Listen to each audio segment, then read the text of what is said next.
Oke, murid-murid, sekali lagi kita berjumpa kembali. Cikgu berharap kita semua berada dalam keadaan yang sehat dan gembira bersama-sama dengan keluarga. Kita teruskan bahagian bab 2, pengurusan sumber fizikal dan teknologi. 2.0, pengenalan. Oke, ini adalah contoh-contoh gambar. Oke, organisasi yang menggunakan sumber fizikal dan teknologi ya. Jelaskan konsep pengurusan sumber fizikal dan teknologi. Pengurusan sumber fizikal dan teknologi, kata kunci yang penting di sini sangat penting dalam sesebuah organisasi.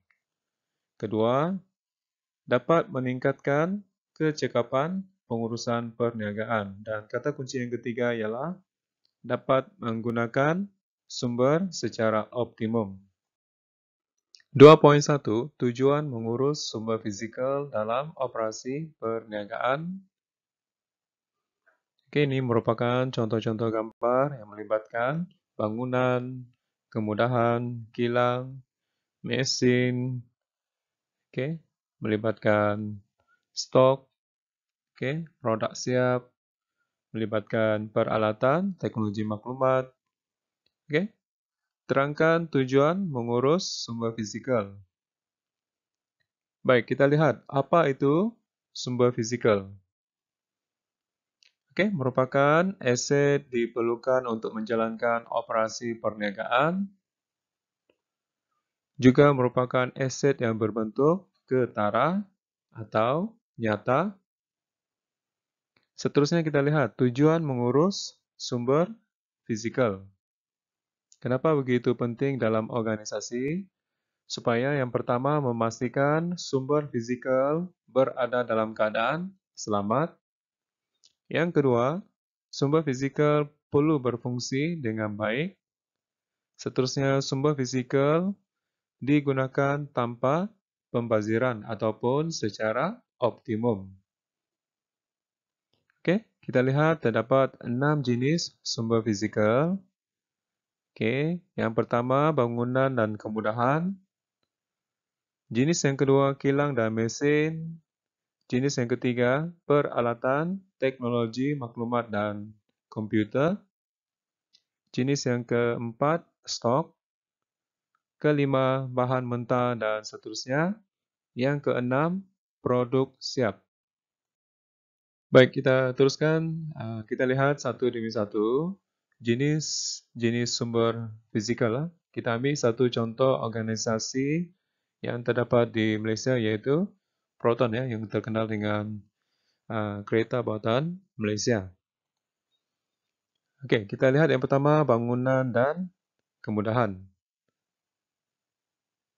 Baik, bangunan merupakan satu tempat operasi pengeluaran. Oke, kemudahan lengkap dengan infrastruktur perniagaan. Oke, bangunan perlu diurus dengan cekap, oke, untuk memastikan bangunan dalam keadaan yang selamat. Baik, kita lihat kilang dan mesin. Kilang merupakan satu tempat memproses bahan mentah menjadi produk yang siap, di mana kilang mempunyai mesin, oke, mesin yang terdiri daripada jentera digunakan untuk memudahkan proses pengeluaran. Dan kita maklum mesin ataupun jentera ini perlu diselenggara, oke, ataupun perlu maintenance lah dalam bahasa Inggeris. Oke, seterusnya peralatan teknologi dan komunikasi ataupun TMK. Oke, peralatan TMK ini termasuklah untuk berkomunikasi dan memudahkan perniagaan supaya berjalan dengan lancar. Contoh komunikasi seperti telefon, komputer, mesin fax dan sebagainya. Perlu diurus dengan cekap supaya dapat mengelakkan penyalahan guna di tempat kerja. Okey, seterusnya kita lihat jenis yang keempat, stok. Okey, kalau kita lihat dalam Proton, okey, stok ni termasuklah kenderaan ataupun kereta yang telah siap. Jadi stok ni merupakan barangan siap atau dagangan disimpan dalam gudang. Seterusnya mengelak kekurangan stok ataupun kelewatan penghantaran. Jadi pentingnya stok ni. Dan seterusnya bahan mentah. Okey. Termasuklah merupakan sumber semula jadi untuk diproses dalam pengeluaran. Kalau kita lihat bahan mentah ini termasuklah besi, okey, keluli dan sebagainya. Okey, untuk membina rangka-rangka kenderaan dan badan kenderaan lah. Okey, seterusnya bahan mentah ini perlu diurus dengan cekap, okey, dan baik supaya dalam keadaan yang berkualiti lah. Okey, seterusnya produk siap. Okey, jenis sumber fizikal yang terakhir, okey, merupakan produk yang telah siap diproses, okey, dan bersedia untuk dipasarkan. Jadi perlu diurus dengan teliti dan perlu menepati piawaian. Baiklah murid-murid, kita teruskan 2.2, prosedur mengurus sumber fizikal yang diperlukan dalam operasi sesebuah perniagaan. Okey, jadi terangkan prosedur mengurus sumber fizikal. Okey, kita lihat contoh gambar. Okey, menunjukkan organisasi terlibat dengan kebakaran. Okey, mungkin ada risiko kecurian. Jadi, yang pertama, okey, perlindungan dari segi insurans. Okey, insurans ialah suatu kontrak ataupun perjanjian ganti rugi antara individu atau perniagaan yang diinsyuranskan dengan syarikat insurans.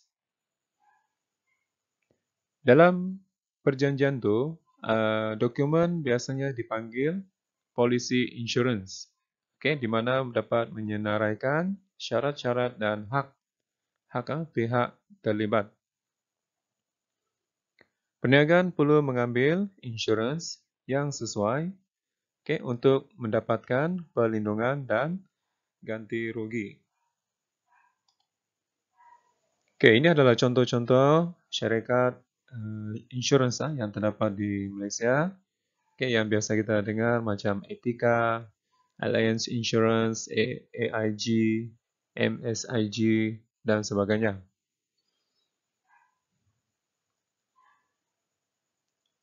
Baik, kita lihat jenis-jenis insurans. Yang pertama, insurans kebakaran. Apa itu insurans kebakaran? Bertujuan melindungi perniagaan daripada risiko kebakaran pada bangunan ataupun mesin, stok serta kilang. Jenis insurans yang kedua, insurans kecurian. Melibatkan melindungi harta atau wang perniagaan daripada kecurian ataupun rompakan. Jenis insurans yang ketiga, insurans liability awam. Melindungi pemilik perniagaan daripada tuntutan orang awam, terutama sekali di kawasan premis perniagaan yang besar seperti pusat membeli belah. Insurans jaminan kesetiaan pekerja. Bagi melindungi majikan daripada pecah amanah ataupun penipuan atau kecurangan di kalangan pekerja. Seterusnya, insurans liability majikan. Melindungi majikan atas tuntutan pekerja yang cedera atau meninggal. Baik, dari segi perlindungan keselamatan, kita lihat contoh gambar menunjukkan keselamatan, peranan pekerja untuk memastikan keselamatan di tempat kerja. Okey, cara menggunakan alat pemadam api ya. Jadi ini merupakan contoh gambar.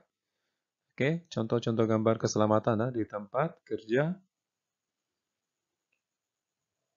Usahawan perlu memastikan semua bangunan dan kilang mempunyai alat pengerang ataupun biasa kita panggil alarm, alat pemadam api, kamera litar tertutup ataupun CCTV dan laluan kecemasan jika berlaku kebakaran ataupun kecemasan lain.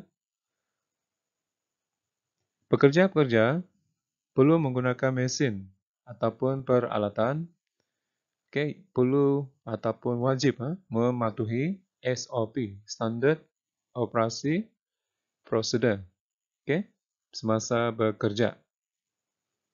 Kita lihat yang seterusnya dari segi penyelenggaraan dan baik pulih secara terancang. Penyelenggaraan ini pun kita biasa panggil maintenance dalam bahasa Inggeris. Baik pulih ataupun membaiki. Kita lihat contoh gambar menunjukkan pekerja sedang membaiki ataupun membuat maintenance ataupun penyelenggaraan mesin-mesin dan jentera.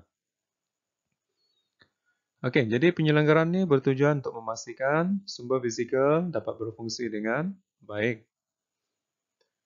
Penyelenggaraan dan baik pulih sumber fizikal perlu dilakukan secara berkala ataupun mengikut jadual yang telah ditetapkan. Seterusnya, pemeriksaan sumber fizikal perlu dibuat sebelum kerosakan berlaku. Dan seterusnya, membaiki sesuatu sumber fizikal yang telah rosak jika perlu. Bahagian ini dianggap penting.